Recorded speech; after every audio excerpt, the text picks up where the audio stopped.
live. I like living. You like living? I like living too. Are we live now? I believe so. Yeah, I have got my headphone in on my stream preview, and we should be popping up momentarily. So yeah, continue to say things so that I make sure the sound levels are adjusted correctly.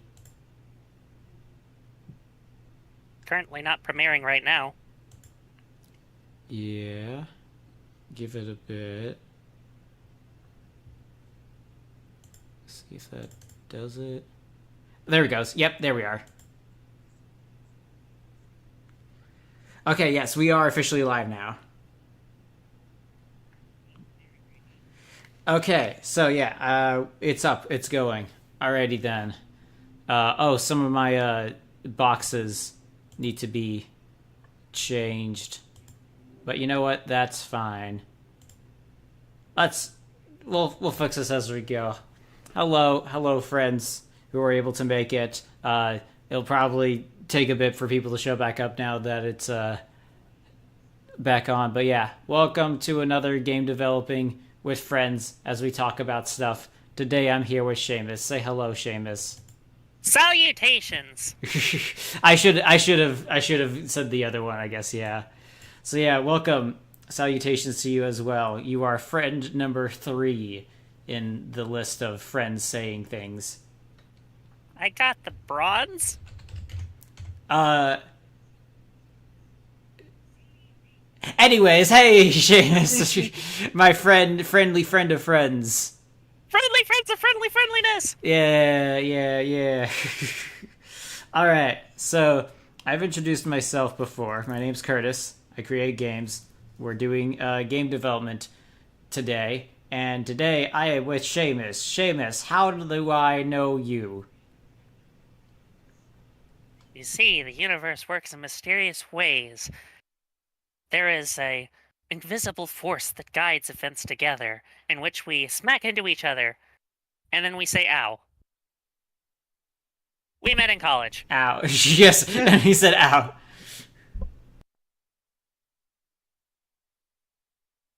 We specifically met through our bachelor's program, Mm-hmm. and we both are game developers, but we practice very different things. Mm-hmm. And I was first there. I ended up doing a lot of artistic work, which eventually evolved into pixel art, which did not turn into a particularly financially fulfilling career. So I moved on to UX, and from there, I'm a doctoral student studying the video game industry. However, a persistent love of pixel art and video game history runs throughout. Yeah, you've been the guy for definitely pixel art as well as other business related things. And for context for anyone watching all of these, Seamus of course comes from the same place as the as Patrick did. Of course, Patrick was on the same dorm floor, whereas Seamus, I do not believe you were in the dorms. I was. Or, I or just was in a different level. okay, This yeah, other student named Tom was my roommate. yeah. Sorry. Let me phrase it. You weren't in the media arts dorm area, is what I mean. No, I was on a different floor. But Yeah, yes, I also was a media artist and scientist, if you get my understanding. yeah. So Though nowadays I do far more economics than either. yeah, you because you look up a lot of business stuff, Yes! business numbers. All the numbers!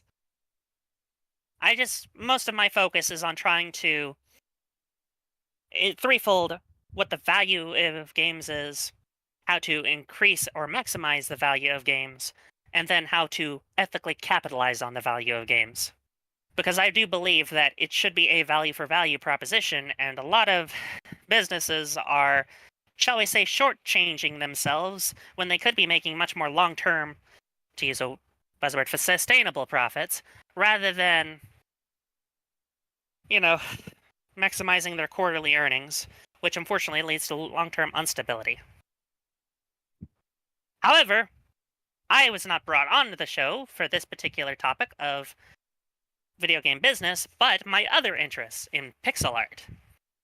I have quite a bit of experience in this, and I've worked with Curtis on various projects, Yeah. none of which has made it to commercial release, but I've worked on various game jams. I was even part of this one project that he's currently doing with a bunch of friends that I left for my own purposes and reasons. And most importantly for me, I ended up entirely re-innovating one of the assignments of one of the classes that we had in college, and I have been working on research into the various console limitations of video game systems throughout the years. Yeah, and especially because again that includes the work on the different early, pixel console. What do you call the early consoles that used mostly pixel art? Is there like a particular name for that? No, it's just 2D systems. Just 2D systems. Yeah, I guess there wasn't really a 2D system that didn't use pixel art. There were borderline cases like the Sega Saturn, which was highly optimized for pixel Oh yeah, art. and also I'm also thinking of like the original Star Fox would technically be that. That used the sprite scaling program, particularly Mode 7, and very, very primitive polygonal art that was then traced onto sprites. Pre-rendering is another way of putting it. Donkey Kong used a much more photorealistic one, while Star Fox used a lot more sketched shapes. Yeah. Oh yeah, that's right. Because the older Donkey Kong, I forgot about that. Yes, in those games, Rare would use a top-of-the-line Silicon Graphics computer technology, and then they take those 3D models and turn those into sprite sheets that could then be displayed on the Super Nintendo. And as a fun fact, one of the Nintendo executives went into the treehouse.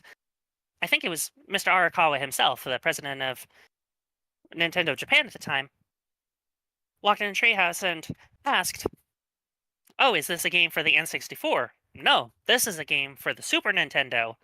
No Super FX chip needed." Ooh, yeah. I would imagine that would be quite the surprise. No, from what I understand, it could have also been the president of Nintendo of America at the time, because it was strange that he was locked out of his own building. You can go more into these stories in Blake Harris's Console Wars, which is one of my absolute favorite books. Alrighty then. Yeah, I was wondering because you mentioned, just so you guys know that Shamus does a look at a lot of things and knows what he's talking about. Beforehand, he was asking me like, "Oh, should I make sure that everything I mentioned is like properly cited and like researched and all that stuff?" That's like, nah, that's not the thing today. But he was willing to do that. He would do that. However, because it's not, very obviously, I might get some facts wrong. I do apologize, as it's been a while since I researched that in particular. I would like to make a longer video game history treatise at some point, maybe a book series or even a YouTube series. But at current points, I'm focusing on studying business analysis so that I can have that particular perspective towards video game history. Okay, yeah, that works. All right, so before you get into anything else, Shamus, an explanation of what's going on for today. For the sake of internet bandwidth, I'm not going to screen share for the entirety of the stream, only during certain points. And if you want to see more specifically what's going on, feel free to check the stream that I already linked to you. And that is already doing that. For the sake of starting off, though, I'm just going to quickly show you what's up and what's being worked on for today. All right. Yes. Well, I can already see the stream on YouTube. Okay, well, I'll show you some more things here just so you can at least see this thing in real time. So you see the green? I see green as well as a path. Mm-hmm. So There's a brown in the bottom left corner. And it's also the full interface. Yes. So previously, in the first one, we were figuring out where this forest should be, and after a bunch of debating and where that should be in the world, we ended up deciding right here and getting started on this little, well, not this area here. So what this is a very early game story segment. This is pretty much right after the tutorial. You are meeting. Reminds me of when we were working on Keyboard Quest. Okay. Yeah, we had a very similar map back then. Oh yeah, with all the squares and stuff. Yeah, I am sort of using this grid setup for all the places to be. So this place here is the flower forest. So the story goes here is that you're walking on one of your main deliveries and you encounter one of the main characters, in fact the one that actually goes with you through the tutorial, Jita. So Jita has stopped along the side of the road and has found this girl getting close to this forest, and she's like, well, hey, what are you doing out here? And the girl says to her, oh, I want to go get this pretty flower for my mom's birthday. And Jita's like, oh, that's really sweet, but the forest is really dangerous. You probably shouldn't be going out there. Let me get it for you.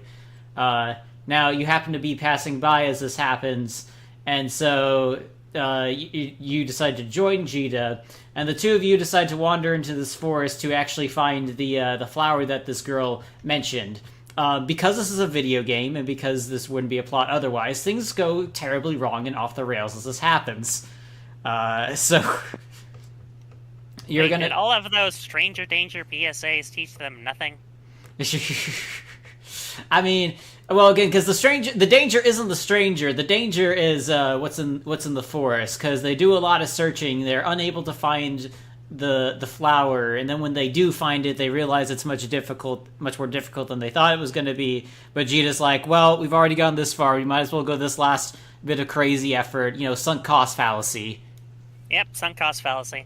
So yeah, then you get the flower, you take it back to the town, and then that's the end of the quest. So a majority of the quest takes place in this forest here, where there's going to be a bit of flower. So there's kind of got to be a bit of a path to it. So as per normal game design stuff, the final area will kind of be locked off until you get to these other areas in the forest. Now, the way that I enforce this system is I have this little game mechanic called the Tangler Vines here. Now, I mentioned this before, but Shamus, you are familiar with Breath of the Wild, yes? What game is that? It's the one with the plumber. Oh, the one with the plumber. Mm-hmm. Oh, are you talking about Super Mario Brothers for the NES?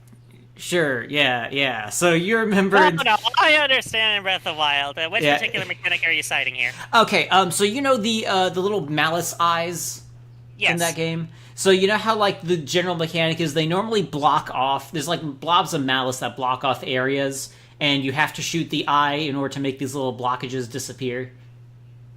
Yes. So in a similar vein here, we have the Tangler Vines. They're very strong, very... tangly, as the name mentions, vines that block off certain areas. However, they have these flowers that are very important to them. And because it's a video game, stabbing these flowers will cause the vines to die, essentially. So hitting, like for instance, this little flower here will cause this blockage of Tangler vines to disappear. Did the vines move at all?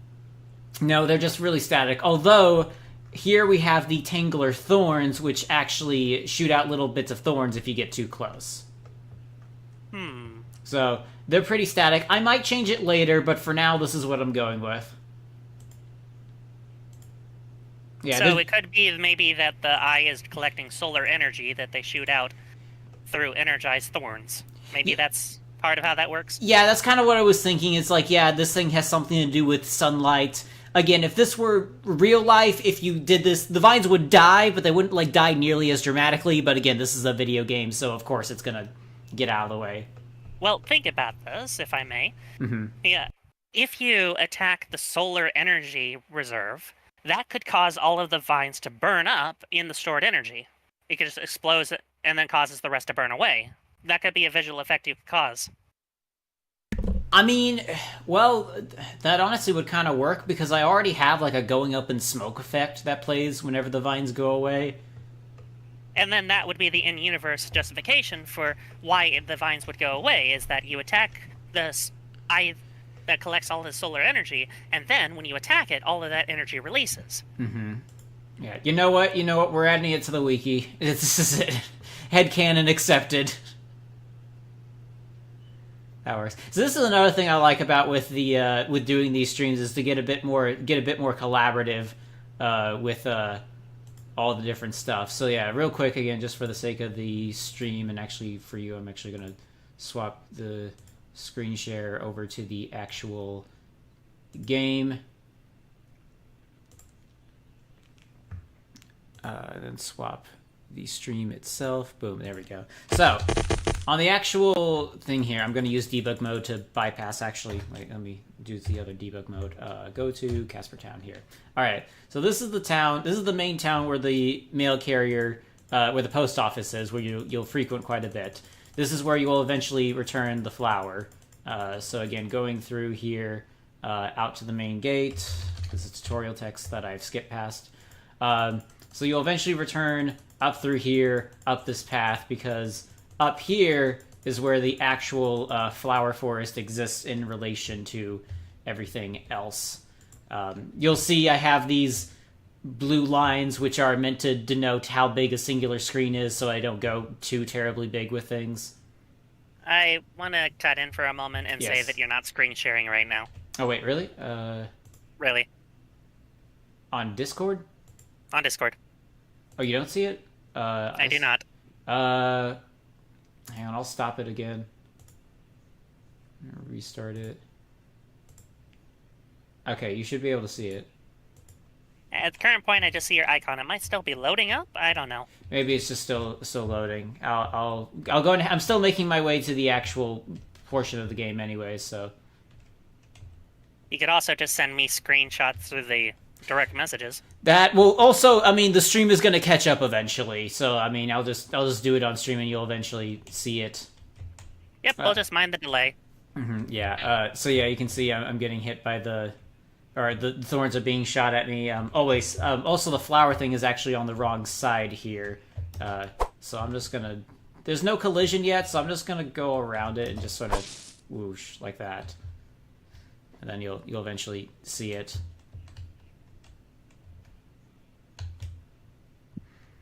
So yeah,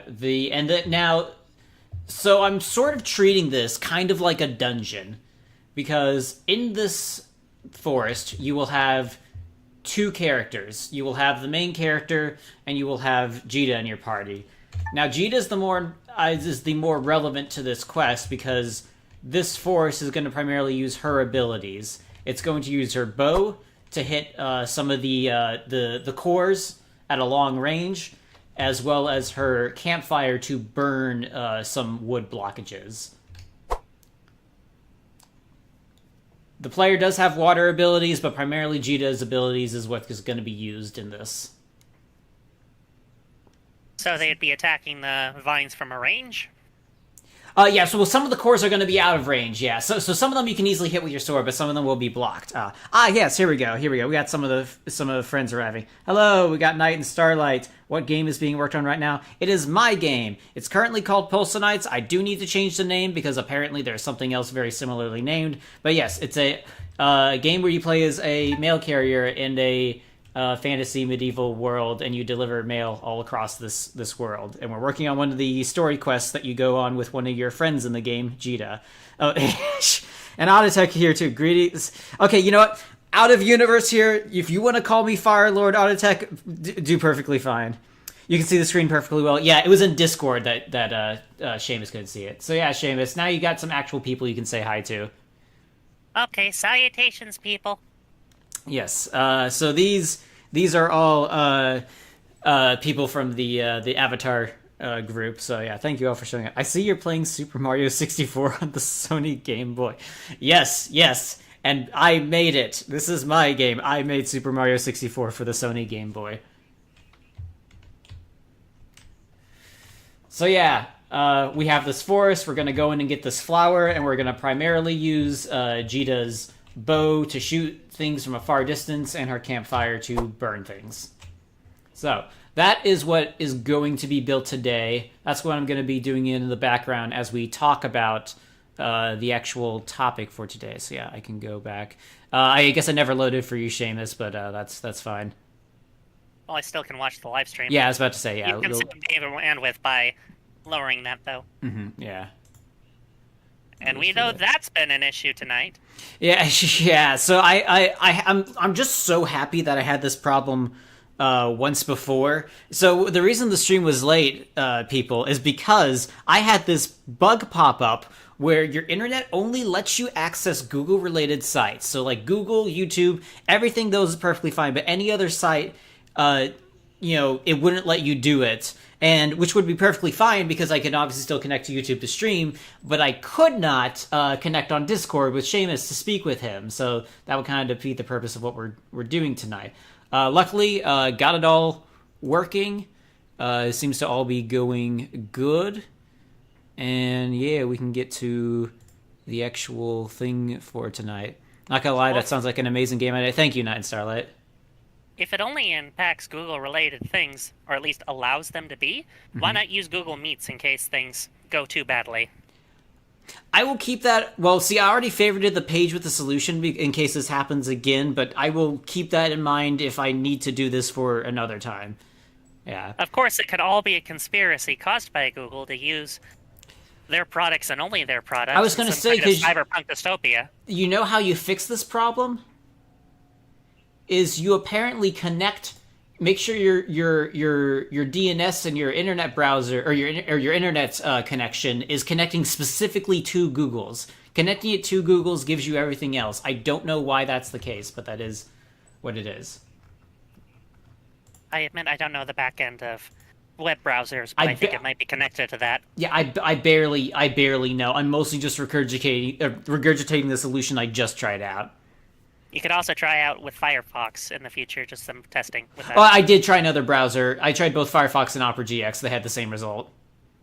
But Opera GX also runs off of Chromium, or Chromium, as the case may be. Yeah. But yes, I did say Firefox. It's not just a browser-based thing. It's for any all of them. All of them. So, yeah. Are Google in cahoots with the internet company? The conspiracy goes wider. Maybe. I don't know. This is one of the less outlandish conspiracy theories you could have.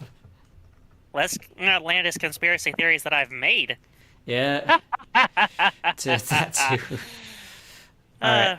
So, Night and Starlight says, I like pixel art because the style is nice on my eyes. Starbound and Stardew Valley got me into it. That's an interesting thing. Yeah, because, obviously, you can still go crazy with it, but yeah, with less pixel art does sort of make less pixels appear on the screen, so the simpler, I can see how that would help some people's eyes. I can see that. So, is that our natural segue to our topic? Yes, that is our natural segue provided to us via chat. Thank you, chat. Yeah. Oh, the most realistic conspiracy theory, I guess so. Alrighty then. So Shamus, talking about, well, where do you want to start with pixel art? Where do you want to start with this? There are many different places we could start, but the most important thing I think to start off with is why should anybody be involved with it in the first place? Why should anybody care about it? Yeah. Pixel art is an extremely prevalent style within video games, and in some cases outside of it, but it has been intrinsically linked to the medium of video games from the very start because of how these computer graphics have been made. This gives them a massive legacy within video game history and a massive lineage within the various artistic creations within the medium. Yeah, because that's because it just gives because going back to like the very first like graphics, like the pixel art was just essentially you had a square and it was on or off, and that was it, right? That's how it starts. It was originally monochromatic displays, that meaning they only displayed one color, and the value could either be on or off. However, as graphics evolved, you got to be able to manipulate the pixels and program them to specific values within the console's BIOS, I think it was. And then you could use preset colors and reference them within the code of your game. However, the amount of colors was specifically limited to the word size that you could reference them with. This is the real meaning of bits, as each bit is an individual 1 or 0 value, and it rises exponentially in how many different things it can reference. Yeah, so that's why you got things like 8-bit, 16-bit, and all that. That's what that means. And because it exponentially rises, after 32 bits, it gets a little ridiculous to add any more to it, especially since it keeps doubling. But But even some of the most powerful 16-bit consoles actually had 12-bit color references. Okay, yeah, that works. Quick thing, I'm just going to explain what I'm doing here for the sake of chat. So as I mentioned before, these tangler vines, whenever you hit this yellow core, it's going to cause them to destroy. What I just did here is I copied the one I already had, and I changed the trigger ID. So what happens now is when you hit this core, these vines are all going to disappear, but now that I've changed the trigger ID from 0 to 1, these are now on their own system. So now hitting this core is only going to hit these vines, and they won't connect. So I'm going to have 3 sets of these, one for each of the 3 different locations you need to go to before the final area. So that's what I'm doing here. So yeah, so with that being said, Shamus, yeah, continuing. So continuing where I left off, when people throw around terms like 8-bit or 16-bit, that is in reference to these old systems. It's usually just talking generically about NES or Sega Master System in the case of 8-bit, though there's a very wide array of games that are covered by that. Same thing with 16-bit, seeing to reference either the Sega Genesis, the Super Nintendo, the TurboGrafx 16, so on and so forth. It's more of a convenient reference number. I just point all this out because I've graded assignments where, well, let's just say they use the numbers incorrectly, and that tends to aggravate me. Ah. Not having it mean what they think it means. Correct. But the greater thing about larger technical specifications is then people started to develop 3D models, which then became the main standard by which games are created. There is also 2D illustrated, so the term pixel art separates it from 3D models, illustrations, hand-drawn digital painting, even though that's still raster and technically pixel art, just at a very high resolution, as well as vector art, which is typically connected to things like Adobe Illustrator and similar products to it, as well as the old Vectrex, which had monochrome vectors that you can manipulate and bend. That didn't go off too well because that required specific screens, since almost all TV displays use LED pixels. Indeed, every single time you're looking at a screen, you're technically looking at pixels, but how those are rendered. Yeah. The main loose definition of pixel art is that it has very distinct squares that you can see. Yeah. And basically that you would only... Oh, I accidentally closed my own game. Basically, so when you got lower pixel art, it's that you only need so many pixels in order to display that image. Because then you've got your standard TV, like a high-definition display that's like, 1080. That's in reference to, like, on one of the side you got, 1080 pixels. Which is a lot. Technically, if we want to get really, really snippy, anything is pixel art, because everything is made of pixels. But again, the term normally refers to, I think 100, maybe 256. How much of a resolution do you think something needs to be before it's no longer considered a pixel art? Well, to answer the first thing that was raised, yes, if it's displayed on a television screen, and that includes VR goggles, that is displayed with pixels, and thus would count as pixel art. However, the way it's rendered by the computer is what matters. Mm-hmm. So, polygons have a combination of textures, which are their own segment that could be considered, it's its own version of very high-resolution pixel art.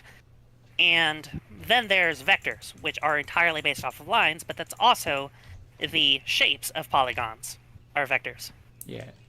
So polygon's a combination of both. As for your direct question, when it's too high a resolution to be considered pixel art, this has never been confirmed academically, because there are a lot of high-resolution pixel art games. Mm-hmm. For example, there's Owlboy.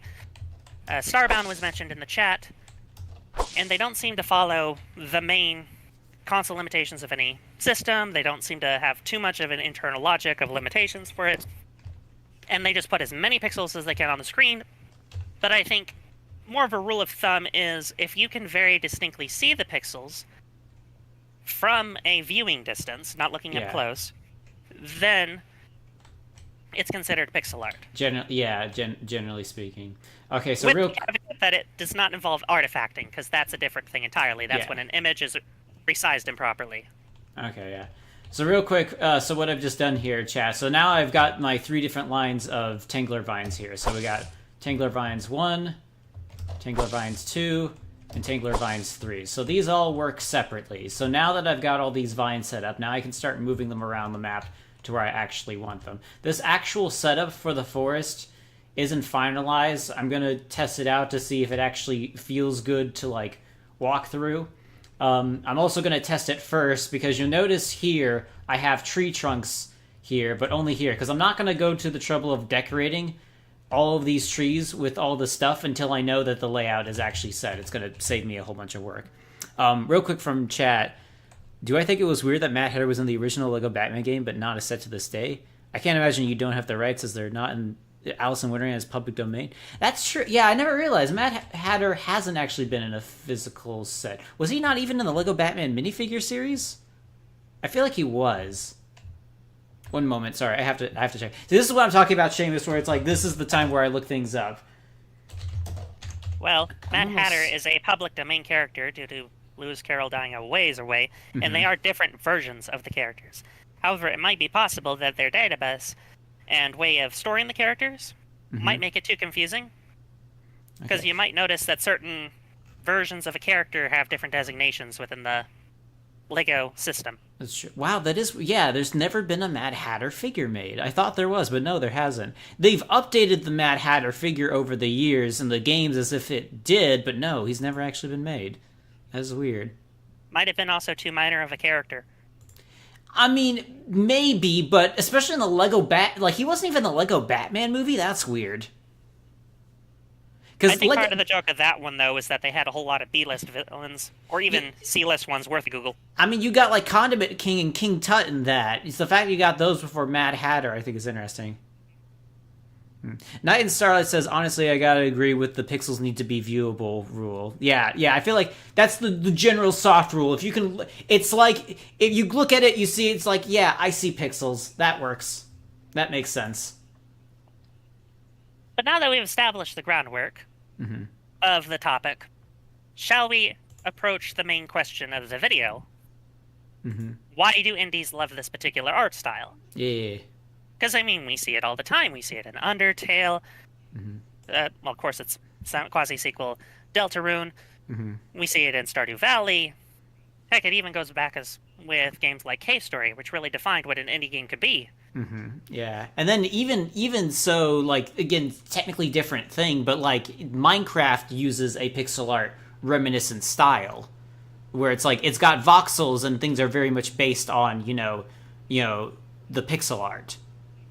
I would hesitate to classify Minecraft as either pixel art or voxel, because voxels are individual squares being their own, shall we say, 3D mesh, or part of a larger 3D mesh, while pixel art is very specifically about the flat textures. So you could say that Minecraft has pixel texturing, but not full-on pixel art, because a lot of what they do is based on 3D modeling. Oh yeah, Night Star makes a good point. Hollow Knight, probably a very notable one, is not pixel art. That's true. It uses illustrations.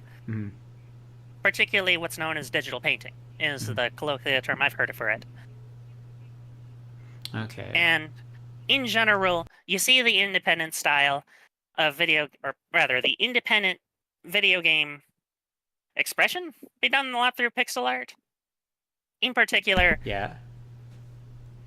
it's far more prevalent with indies than AAA studios. You will see some major exceptions, like, for example, Square Enix has been adopting what it calls an HD 2D style, which it's been using for the Live Alive remake, the Octopath Traveler series, and many others are adopting this style of taking pixel art, putting it in a largely 3D-ish world with pixel texturing, and then adding in complicated lighting effects. Using the Unreal Engine in particular is good for this.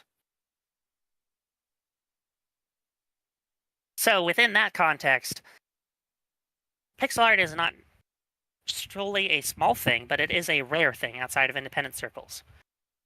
Yeah. And there are many different reasons why an indie developer might find this appealing. For starters, just to make very clear, it's cheap. Yeah. If you wanted to go with the absolute bare bones, Microsoft Paint can be used for pixel art. Yeah. I've also, because again, I don't consider myself an artist, but most of the art which you see here for Postal Knights, I did make myself. I just know some general art, like principles, stuff with like shading, contrast, and all that stuff. And I feel for me personally, I can't do any art very well outside of pixel art because the way that I've always phrased it, especially if you got like an 8x8 texture that you're trying to make, of something pixel art, 8x8 is a total of 64 squares. So that means that if literally every single square in that texture is a mistake, at the most you can only make 64 mistakes.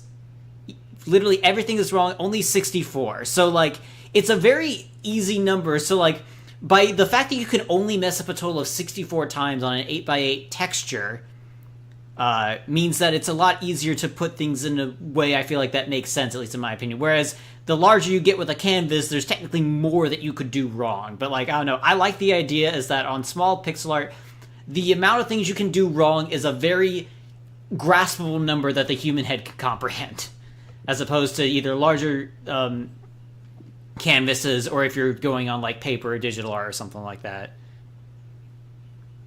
In that sense, it is easier to start, but it's one of those cases where it's easy to learn but very hard to master. Yeah. Because you get to the point where, especially if you're some manner of wanting things to be pixel perfect, you could notice that every single pixel, depending on its placement, will change how an object looks. Yeah. It's also an extremely abstract style that suggests a thing. Yeah. It's not a particularly accurate representation, though, say, the human anatomy is heavily stylized and exaggerated, especially with larger heads being the common theme.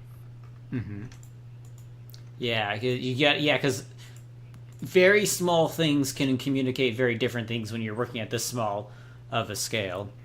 Thank you, Insala, for the compliment. You never tried pixel art, but you might try. Yeah, for reference, Shamus, Night and Starlight has done a bunch of especially creature design stuff, making various designs based off of characters, or like adapting characters into different creature designs. So yeah, I did definitely maybe give it worth a try. There's a couple slightly diversion from the topic, or from what you might have been saying, Shamus. But like, if you want, you said actually, that's what you just said. Yeah, so you could use easily Microsoft Paint to do pixel art. Now, what do you personally use for pixel art, Shamus? Paint.net. Paint.net. It's free. It's as an open source community, so you're not going to be charged for it. Professionals will use things like ProMotion NG, which is on Steam. However, I find that Paint.net, especially with the use of certain extensions and moddeds for it, allow me everything I would want out of a pixel art software, layering, switching around, so on and so forth. I would avoid Photoshop because it's meant for a different purpose. Certain pixel art channels can and will use that software, but you have to be careful because Photoshop's trying to make things as smooth as possible. Because as the title of the software implies, it's meant for photos, and you do not want photos to be pixelated on a usual basis. You want them to be smooth, easy, where people don't know you're editing your body. You want it to. Oh dang! You're exposing them, Shamus.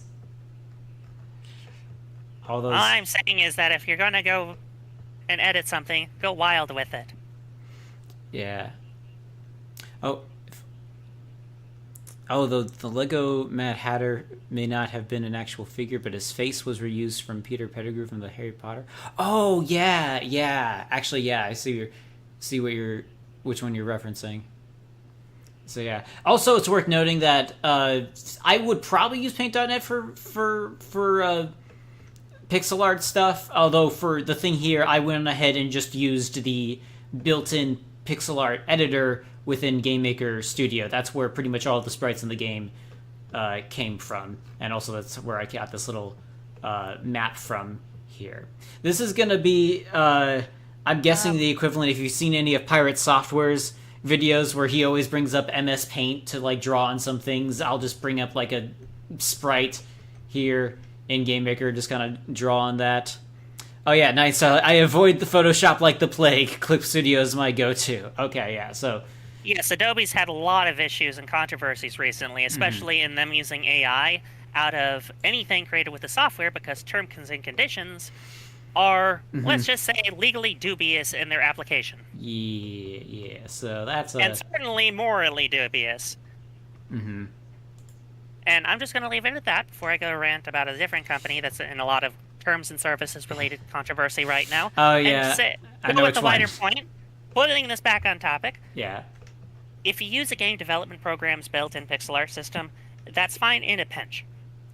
However, game development programs are optimized for game development. Image editing and creation software is optimized for that purpose. And this isn't just in terms of, oh, it's built for one thing or another, but the entire user interface is different, and thus will lead to a lot cleaner of an experience. This is me using my master's degree, by the way. And yes, he has one of those. We never actually mentioned that, but yes, Shamus does have that. I mean, I have my normal degree, but he's got the super degree.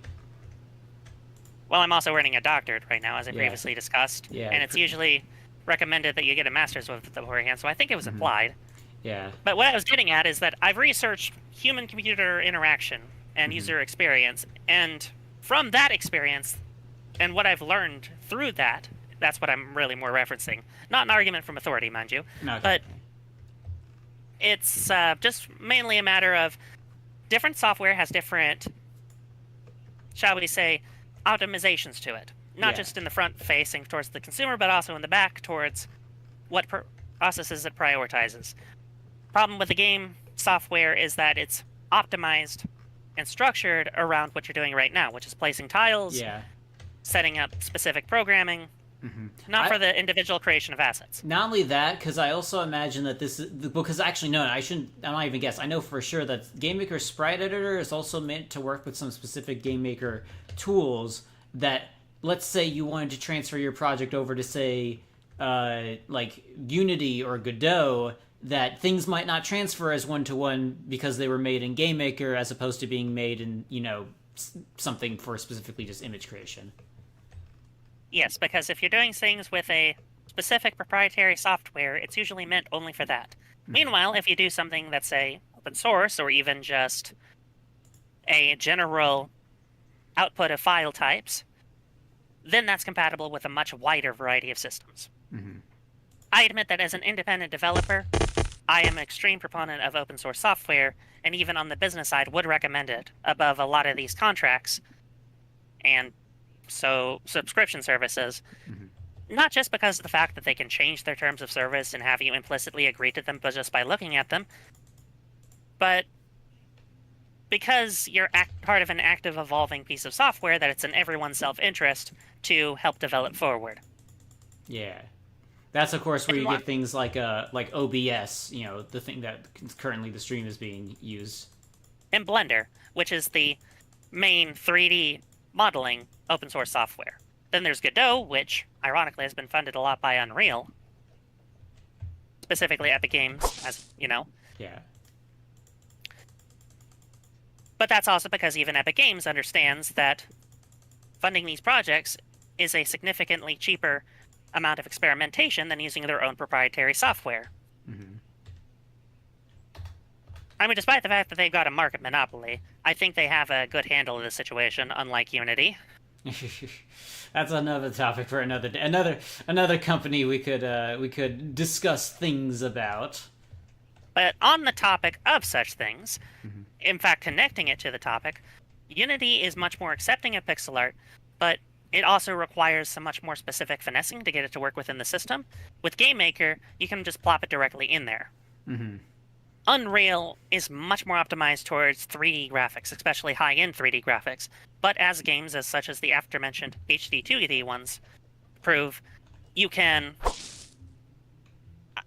use billboards and the like to showcase pixel art graphics within the game. I've done this myself in some classes. It's quite effective at that. Just don't expect a perfectly flat game within Unreal. You're using the tool for the wrong purpose. A tool I find particular fondness for is NESmaker, which creates authentic NES games. And there have even been tools and companies porting these homebrew NES games to modern consoles such as the Nintendo Switch. Yeah, And and you've named it. There's a few examples of it already, right? yes, I mean, it's not using NESmaker, but BattleKit, if you're familiar with the Game Grumps episode, has been ported in Nintendo Switch, even though it still runs like it's on the NES. Yeah. So basically, it's kind of like almost like how like the virtual consoles on the Switch run. Exactly. Though that name was discontinued for in the Wii U generation. Nowadays, Okay. it's the Nintendo Switch The Online service. Nintendo Switch, the Nintendo Netflix, if you will. I am reminded of a lost love that has passed away. Yeah.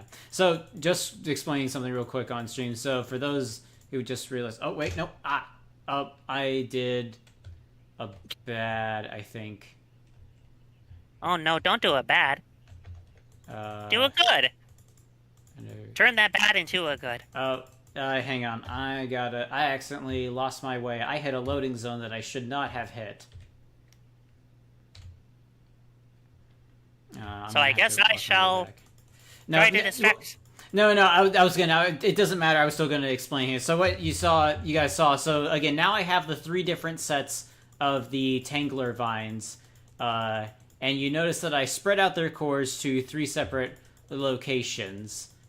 So we got, and then so right up here, this is gonna be the ending area of the forest. As you can see, there are 3 levels of Tangler vines blocking your path. As you've noticed, we have one of them that is just right here. Slash this goes away. Now we have 2. There's one up here. We slash this. This goes away. And now there is just 1. And then finally down here. Oh, wait, I'm getting hit by the thorns. Hit this one. And now all of the vines have been removed, and we are free to head up to where the end of the level is. Currently, there's nothing there, but the rough gameplay now exists for here. So now it's just fancying things up. Alrighty then. Back to discussion. Yes, so in terms of creating pixel art, you can use a wide variety of engines, a wide variety of services. I know Godot, that's where I was going to get to, handles pixel art very well. Nice. For reference, for the people who haven't used the Unity engine, Unity has this sort of weird thing where, like, when you put things in with pixel art in automatically, it wants to like blur it, and then you have to like set the resolution so that it knows it's not supposed to be blurred and all that stuff. It's not difficult. It is a bit annoying to do, but oh well.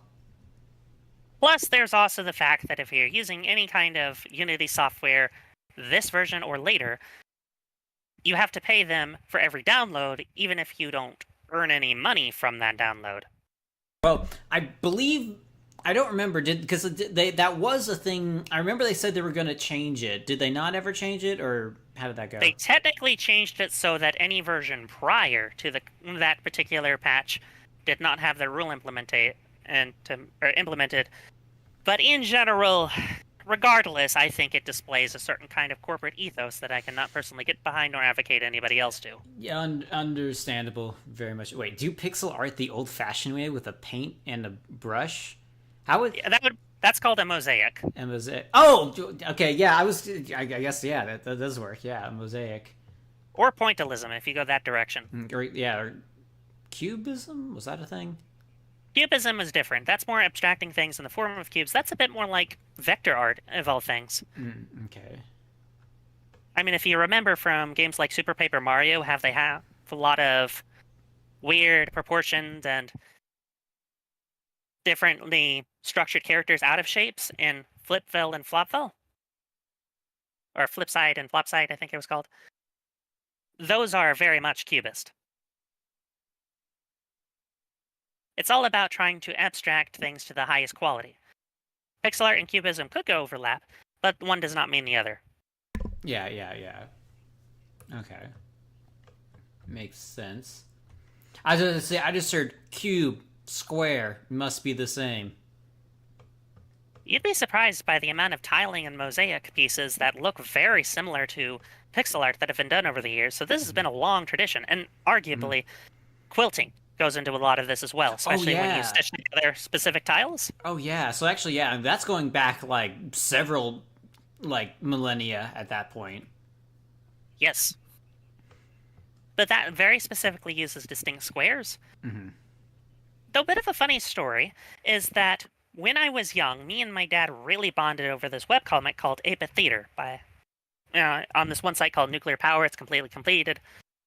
But it used a lot of old Final Fantasy sprites from the first NES game and made a very, let's just say, adult comic out of it that flew completely over my young mind. But I loved all the Final Fantasy characters to the point where the first pixel art game I ever played was Final Fantasy 1 for the NES. And then my dad made this pixel art quilt of the characters in pixel art. Ah, okay, yeah. So if you want to identify when I became truly obsessed with the art of pixels, that might have been it. Yeah.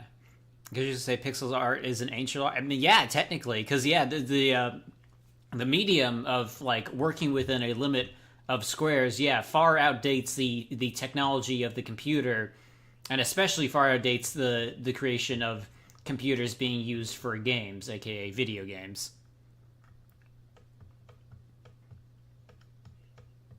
So, I guess getting back to the main question, because this does lead into one of the points I was going to make. So, it's cheap, it's relatively fast, because as I think you can vouch, getting some initial working sprites together, pretty quick, especially in comparison to 3D modeling. Yeah. For example, which to get a let's working do this model, right. you gotta model.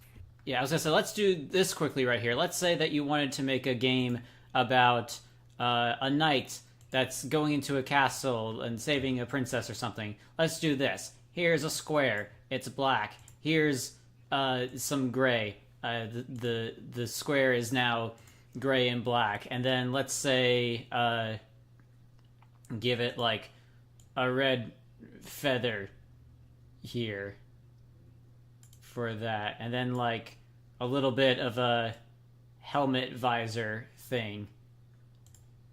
Boom. And then like give it a little sword. Like, it's also one of those cases that's that looking because more like... you know the exact hitbox size of any given character, you can easily prototype around it. Yeah, hang on, let me change the color here. I was about to turn this guy into a Sith Lord. With the A red Sith lights. Lord? A Sith Lord with the red lights. Okay, here we go. So, actually, hang on, let me just simply make it thicker here. But yeah, see, very simple. Took me less than a minute, but like you can tell roughly what this is supposed to be, even with this very crude outline. And then yeah, this is very good for just prototyping games where just like, you know, you don't need to have walk cycles, you don't need to have arms and legs doing things, you don't even need to have sword swinging animations. You get the idea across relatively quickly. Though if I did have advice just starting out with pixel art, start off with the eyes. This is inspired by, say, the Pac-Man ghost, where you can still tell exactly where they are on the screen just by looking at their eyes, which is useful because when they're eaten by a power pellet. But it also defines how expressive your characters are, if there's going to be a need for a mouth, as many pixel art characters don't have one because they're that low resolution. Which, by the way, in case you don't know, resolution is the size of pixels on the screen. So one could have a 16 by 16 resolution, and that means there's 16 pixels by 16 pixels. Yeah. Also, again, with another thing with characters, as many art people said before, the eyes are the windows into the soul, and that's where the expression comes. Again, for example, just pulling up, this is one of the few things I did specifically when I was initially making the characters for Pulse Knights. So, again, as you see right here, the eyes on the characters are not very realistic to how big they would actually be on a character. If anything, this is kind of almost more anime-esque. If we wanted to be, quote-unquote, true to real life, the eyes would probably be something more like this. This is realistic, but, like, you can't really see them all that well.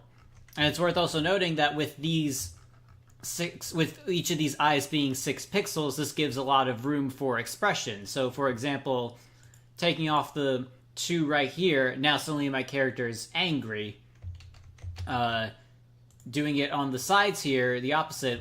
I was gonna say this looks kind of sad, but this looks more like, I don't know, like crazy, or like losing your mind, or whatever. And then you can then go down from these from 6 to down like this, where now it looks like they're kind of eyeing you like, I'm not sure about you, or like not very serious, or maybe they're falling asleep even. And then, of course, you can even position the pupils differently. It's like, this is looking straight on at you. We can then, look left.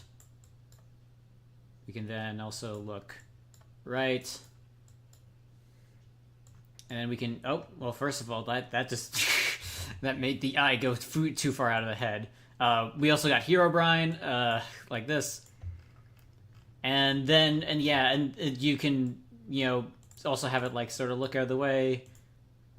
Or have it go crazy. You got a lot of flexibility with a relatively small amount of space that you can express with the eyes here. Looks a bit like Princess Jasmine. I mean... Wait, is... I forget, does that actually have the... Okay, you got a point. Jasmine does have the blue color palette. I'll give you that, Autotech. But yeah, so yeah, that's a very good point there. Yeah, eyes are a huge thing. Figure those out, and you'll take you a lot of places. That also helps players figure out where they're facing, so when you press the attack button, you know which direction it's gonna go. Yeah. That was a big eyebrow raise straight to the forehead. Yeah. I was doing my best there. This is the fan art I want. Yeah, sometime in the future after this game blows up, it's like if I want fan art, I want fan art of that one eye mistake I made there. If I may also speak to something, it's that one should never mindlessly copy something else. One should try to figure out why they went with that path. And this will lead me to one of the big points about pixel art is that it's very versatile. Even though you still have the same resolution as several other different characters, how you use those pixels are ultimately up to you. You could have character eyes that are only 2x1 pixels or 1x2. You could have them that are inspired by anime, or you use a specific reference to reality. And in that, you choose from there how the rest of your character looks, how the rest of your character expresses itself. And despite the fact that this style has existed for decades and has seen as run through the ground, there's still lots of different places you can get with the expressions. You can experiment with all different types of character designs. You could even have it be that the head's tiny and the body's big, rather than the other way around. Or you could try to make sure that the humans are accurately proportioned and just have little tiny single pixel eyes. Or even remove the eyes altogether for certain sprites, such as Simon Belmont from Castlevania. Yeah, even Another World with its rotoscoping. Or sorry, what was the second example? Well, certain rotoscope games don't even have eyes at all. If I remember correctly, it was either Another World or Prince of Persia that didn't actually have eyes for their characters, but they used fluid motions based on actual actors. Yeah. And you'll also notice that by choosing the field in which you pixelate, that also just says a lot about your game's design. Does your game have a lot of pixels and a lot of detail? Or does it have less detail or less size? It's almost the sense where very few pixel art games are actually the same, even though they very well seem like they could be. Even Final Fantasy, if you look at the different 3 games across the NES, despite having a lot of similar systems, get a lot of different power out of the system's capabilities.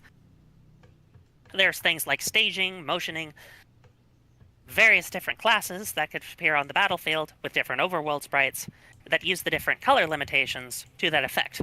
And this is where I lead to another point, and I think the most important for pixel art is creativity through limitations.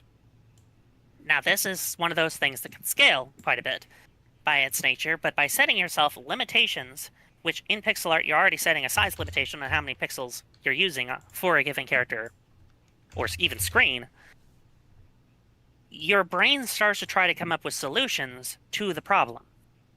Yeah.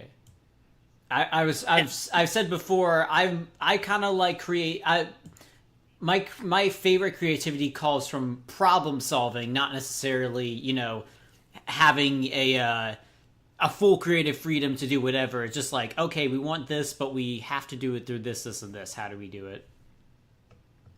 And by working in such a limited medium, especially if you're sticking to a specific console's limitations for the sake of style, then you'll have to work extra hard, and your brain has to work extra hard to figure out how to make that appealing.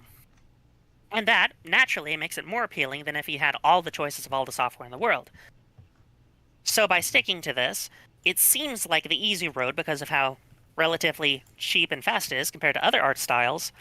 However, in the long term, as you master it, it'll pay massive dividends in how creative the final piece is.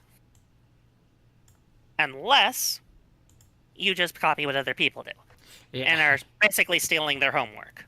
However, that also happens a lot, which has been leading to a bit of the hit or the reputation of the game. The amount of submissions that I got that were trying to rip off Mega Man, for instance, very plentiful.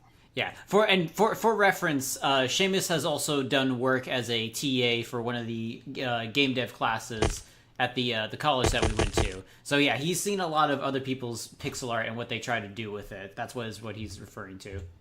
I also ended up redoing the entire assignment to follow specific templates for the sake of them getting creativity out of limitations, and even had my own TA office hours to help guide them through this process. In terms of limitations, you've also talked about when making pixel art and doing specifically pixel art for a specific console, because certain consoles, especially the earlier ones, had a limit to how many colors they could display on screen. So that was another limitation you had on top of the resolution. Yes. Not only how many they had on screen, but how many per character. The Nintendo Entertainment System, for instance, could only have 3 colors plus transparency for any given sprite tile. And you could only have 4 different sets of colors, called palettes, on the screen at one time. So if you wanted to use a trick that overlapped different tiles on top of each other, that gave you less colors to work with overall. Yeah.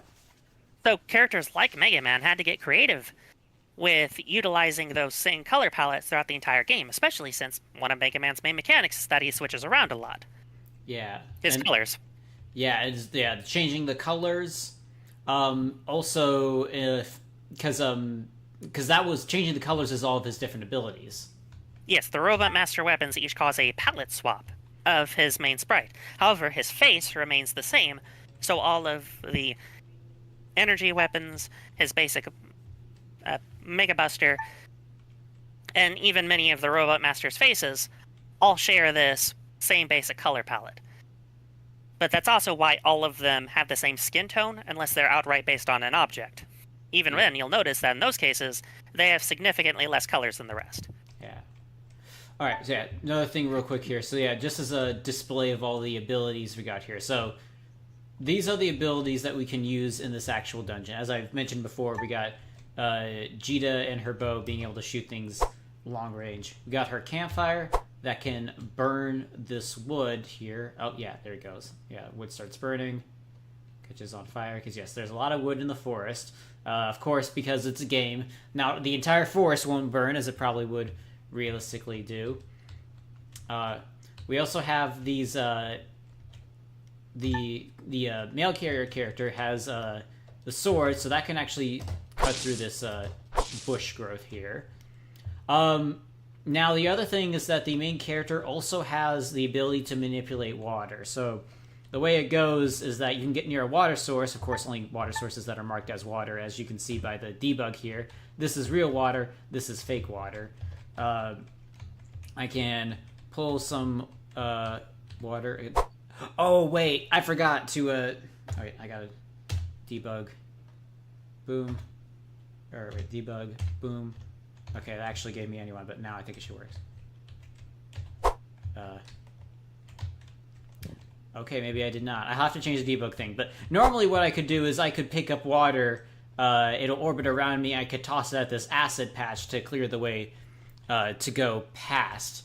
I don't need to see why it's not actually working at the moment. Actually, you know what? I'm just gonna go get it. Unfortunately, but again, for the water ability to work, it needs water somewhere within this forest. Also, I don't really think that these acid puddles right here really match with the aesthetic in the forest, so I don't even think I'll utilize the player's water ability at all in this forest. I'll go back and I know where to get the ability. I'll snag it real quick and come back and show. Yeah, so in the meantime then, so yeah, basically what you're saying is that Mega Man had certain limitations to abide by, and copying those designs with those limitations without regarding as to why it can lead to questionable design choices. And similarly bad is mashing up styles. Sometimes that might work with Undertale, but even then it's still following an internal rule structure. Okay. As I would, to paraphrase a former teacher of mine, one must know the rules in order to know how to properly break them. Yes.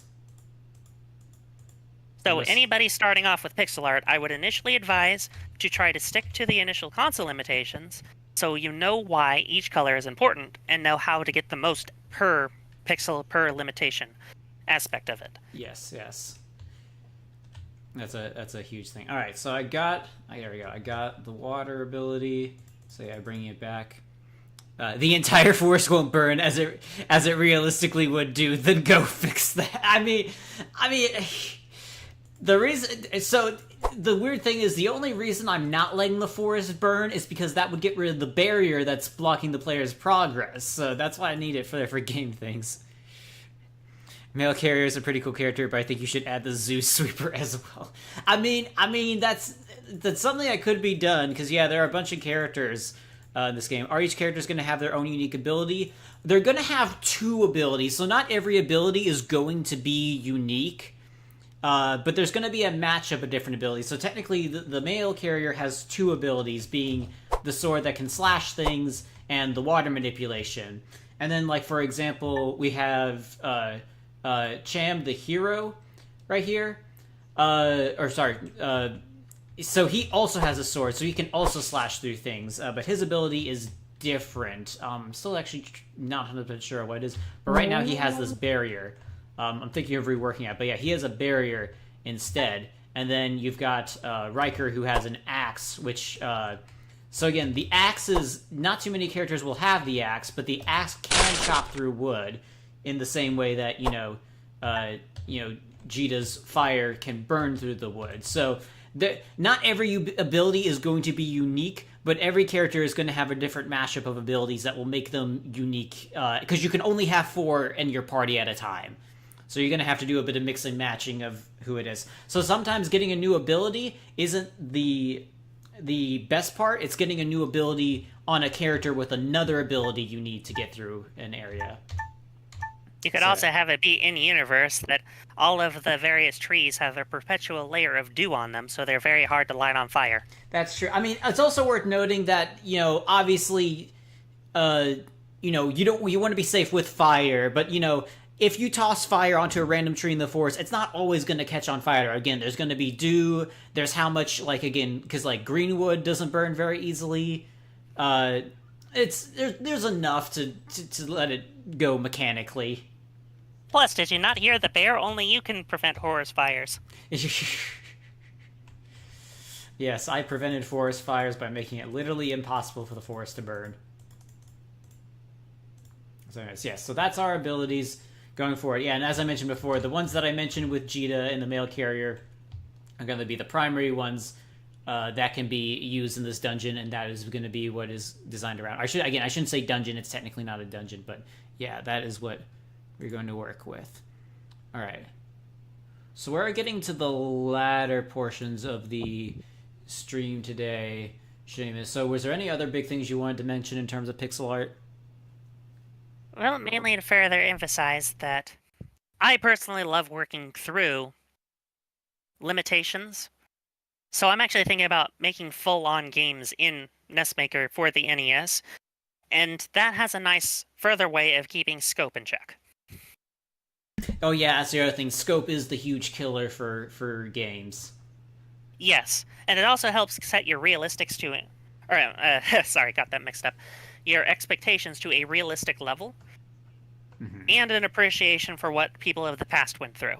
Yeah. Granted, games are much easier to make for old systems now than they were then because technology is constantly improving, which includes technology for older systems, because there's all sorts of enthusiast communities, but it's been getting easier than ever. There is one last reason, though, why people say that pixel art is such a prevalent thing, and I'd say that doesn't nearly factor as much as it did in the early 2000s, and that's nostalgia. Yeah, yeah. To be clear, I was not alive in the heyday of pixel art, and Yeah. yet I am thoroughly obsessed with it. It's just one of those cases where it's circumstantial. Some people might be reminded of greater times. Indeed, you might say, oh, but you have that webcomic that you viewed with Dad all the time that involved pixel art. And that may be true to an extent, but I've also had a wide variety of other influences throughout childhood. We all have. Yeah. So that might make you like a specific game more, or to go into a particular trapping. But nostalgia has a tendency of being extremely thin as a motivation. I think of it like a gold foiling, where it makes something seem really nice in hindsight, but then you peel it back and you see it for what it actually is. Games are similar. If you approach them objectively, you'll understand to what level they were effective at their task of entertainment, making people laugh, think, cry, and you'll find that the artistry in them does not have a time period attached, even if the technical aspects of them do. Yeah. I think... oh, sorry, continue, then I'll say something. I think that, and this is based on another thought from a professor I was mentioning earlier, that there are mainly three components to a good piece of art. It's that technique, style, and story. Because they've been working through limitations and really trying to be creative through them, that's how you get style. By making functional pieces of software within their constraints, they get technique. But a story, a message, can be done through anything. It could even be done just through plain text. It could be done through binary code. And messages, I think, are what people ultimately need, whether that to be validating their own worldview or introducing them to new perspectives. And that, I think people truly want to see fulfilled within the story, to understand and be a part of a world where they can win, where they can be heroic. That's something that strives me forward, and that's something I want to offer to people, is have that opportunity to have that sort of self-expression and impact a virtual world in a positive way. Yeah. Hopefully they can take that sort of inspiration to their regular lives. Because I know a lot of people end up drowning in that feeling, and they never get out. Yeah. What were you going to say? Oh yeah. So wait, it was something about... I forgot, but I knew it was about nostalgia. Yes, I was saying how it was like a gold foil. You peel it back and you see it for what it really is. Did that bring any bells? Yeah, I was about to say, well, another thing also is that I feel like nostalgia is, well, similar to that, is it's kind of like frosting. Some people can consume nothing but frosting, and that's good enough for them, but generally speaking, frosting is supposed to go on a cake, or a pie, or something like that, so... Or cookies. Or cookies, in short bursts. Yeah, but the other thing is with nostalgia, because I think another good example of like people that are nostalgic for things that they weren't there for is the whole the VCR analog aesthetic that's been used in a lot of projects, normally horror projects, but there's a lot of younger kids that are getting into things nowadays, and they love seeing that aesthetic. They most definitely were not alive for that era of technology. But the idea that it communicates of seeing something that's all staticky, it has an implied, feeling to it, and I definitely think pixel art has that too. I will say, though, there is an obvious exception. If your parents or the parents of the given audience member were of lower class, they were broke or poor, however you want to put it, you had to deal with what they had secondhand. which might have meant their old video game systems, or Yeah. you got them secondhand at a garage sale, before all of these items were premium. So you might be playing the same games as your parents and getting nostalgia for them just as they have it. Heck, they might be like introducing you to the way they played games and passing it on through that. So I wouldn't necessarily say that all people of our generation have that issue. Plus, certain companies like Nintendo love porting their old games for new services. Anyone with a Nintendo Online or Nintendo Switch Online account can Yeah. access NES games, SNES games, Game Boy Advance games. Imagine if a family who paid for either the basic or plus version of Nintendo Switch Online only had that for the entire year, so that was the only thing a given child would play. Yeah, and then Maybe that's years later, that could become its own sense of nostalgia. So nostalgia is extremely contextual. That's why it's very, shall we say, inaccurate. It's not the unreliable. it's not something that's the same for every person, so you can't always say it's reliable necessarily. Yeah, it's unreliable in terms of marketing around it. Maybe to a specific group of people, and maybe there is a specific niche community that you could bring it towards. But usually the quality of a thing must ring out in some manner, or it appeals some specific want/need of a person for it to be of continual value in their lives. Yeah. I know I have games that I enjoyed, but I know a lot of people haven't. For example, an early game that I really liked was Mario Party Advance. I know people rag on that being, oh, a single player Mario Party, who would want that? Well, how about a kid that constantly moved around throughout his childhood and didn't really have much friends? Yeah, people who don't have friends. A lot of people underestimate how many people just don't have friends growing up. I mean, it's sad, but it's like making things for people that don't have friends can be very uplifting for the people who don't have friends. So yeah, that's a huge bit. And in my particular case, it was funny because I caused the internal battery to be damaged somehow, so every single time I turned on the game, I had to go through everything all over again. And there was this one quest that I could not for the life of me beat. So I kept replaying this entire game over and over again, but that actually caused me to become really connected to it. Where even though it was a whole bunch of fetch quests on a game board, I started to care about these minor characters because I kept seeing them. Yeah. A similar game is called BattleBots Build and Destroy, which was apparently just a tech correction of another Game Boy game.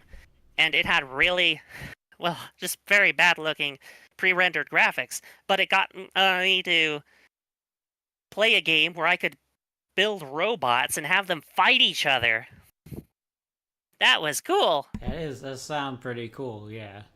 And I could customize that robot however I liked. I could optimize all of the stats and plan my budget out in a particular way to create the ultimate machine of death for other robots. Not for humans. Yeah, big Yeah. we got people. Yeah, we got quite a few people relating in chat, being born towards the end of the Pixel heyday, and relating to friends. I do have friends, just none of them live remotely close to me. Yeah, that's a big issue. I think.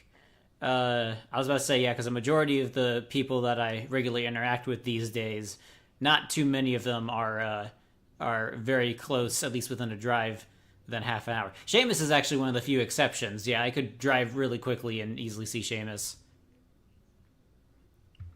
So, And I will say that there is, shall we say, a certain kind of fallacy in demographic research that I had to understand as I was looking into the topic, that just because a generation has a significant technological change around them, such as the internet or even the rise of the personal computer, that does not mean that the majority, or heck, even a particularly high amount of them, adopted it all at once.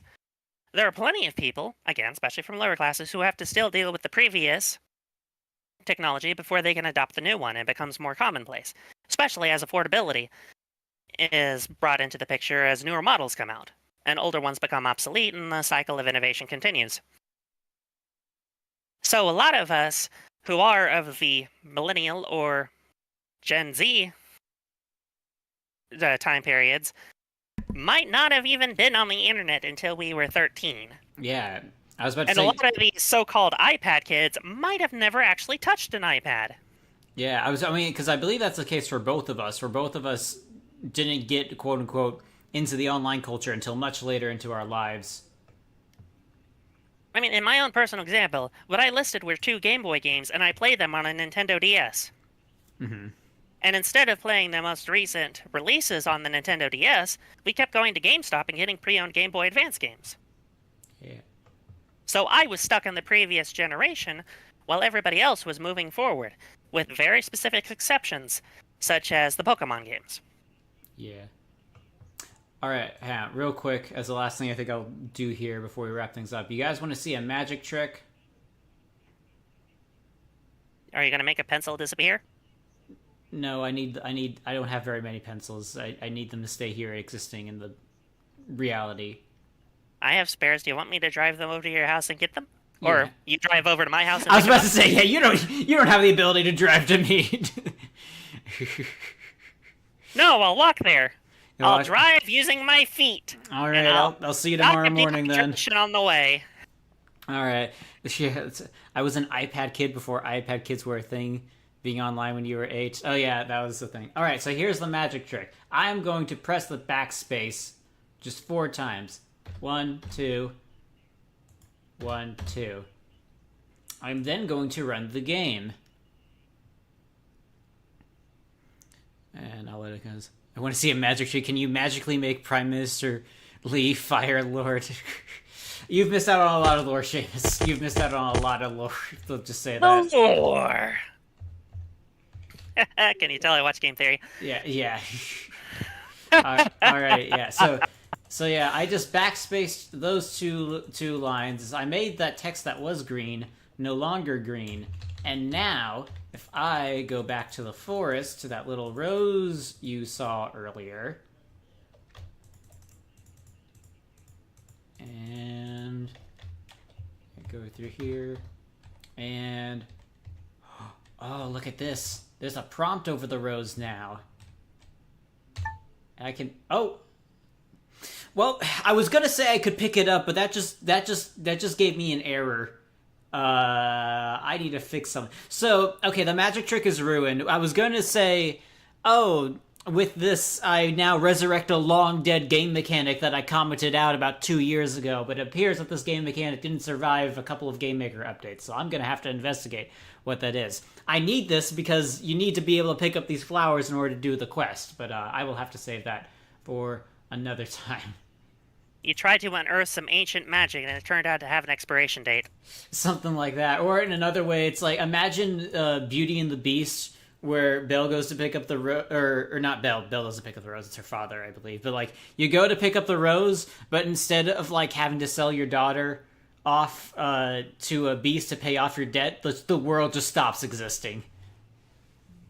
Existence just caves in on itself. Like the cornerstone from the recent Lego Star Wars movie?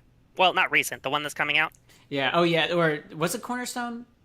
Yes, it was called the Cornerstone. Okay, I was supposed to, yeah, like that, basically. Yeah, we're interested. I know Autotech is familiar with that, so I'm curious to see how that goes. Wait, so will it make your book super popular? I mean, we'll have to test it first. We'll have to see what it does to my game, and then we'll see if it extends to your book. That would involve the magic of marketing. The magic of marketing, yes. Game coding in a nutshell. Yeah. That's how it goes. Alrighty then. Yeah, so so I'm going to have to debug that stuff with the flower. That's not going to make for very good streaming content, and we're just about to the end anyways. Still made pretty good progress. So again, we've got all the main mechanics of these 3 flowers and the end barrier are set up. So then it's just a matter of these particular cores to get rid of the tangular vines. They just need to be put into interesting situations that use abilities, like, maybe across, a little lake, that Jita has to shoot with her bow, or behind some bushes that the male character has to slash with a sword. So then it's just making situations for that. Your game and my book should do a crossover episode so we could promote each other. I'm not sure how that's gonna work for the lore, but I am willing to discuss that. Because Doesn't yours takes place in more modern era? I'm not exactly sure how that's gonna work with mine, uh, timeline wise. We'll see if that's something that can be done. I Already. already have crazy plans for my game projects, but Oh I'm yeah. probably not going to get in them at this time. Oh yeah. You get very much the large plans, the Machiavellian schemes as I called them. That's how you call them. Yeah. I call them plans on how to make over the world. Because it's not about taking over the world, it's about making over the world. People are in trouble, and I want to help them. Yay. Yay! Already then. So yeah, this is me, and that is Shamus. So yeah, does that about cover any final things? Any other final things? I believe that's all for now. Alrighty then. So in summary, pixel art. It's it's quick, it's easy, it's fun, it's free. I mean, depending on how you do it, but yeah, like it gives you limitations that can help you with your creativity. It's quick to do. It's very accessible, and yeah, there's a lot of stuff you can do with it. That about covers all the pixel art stuff, right? I do have one last note to make about pixel art, though, since you All right. brought it up. Oh yeah. I would be very careful. I would not put my career on pixel art as much as I love it, because Mm-hmm. it's great to make for your own games or as a skill in addition to other sets, Mm-hmm. but by itself, it will not serve your career well to focus in not too much on that. Because even though it is popular for independent projects, people will make their own, like Curtis is here. Mm-hmm. I was in a very bad position where right after I graduated was when the NFT craze was at its height. So any and all pixel art jobs were trying to make NFT projects. And I've looked at pixel art jobs since then, and it's still in there. Oh no. And thus, I switched over to the doctorate program. After spending a year going over game design development plans, and even in my case, I'm developing games on the side now, because business analysis is my main trade. Yeah. So just please be careful about that. Whether you're listening in the present or the future, that's not a particularly good wagon to hitch yourself upon.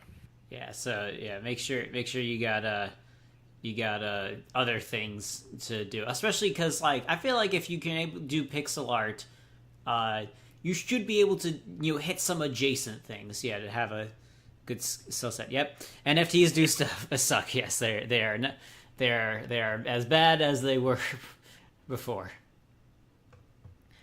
Alrighty Well, then.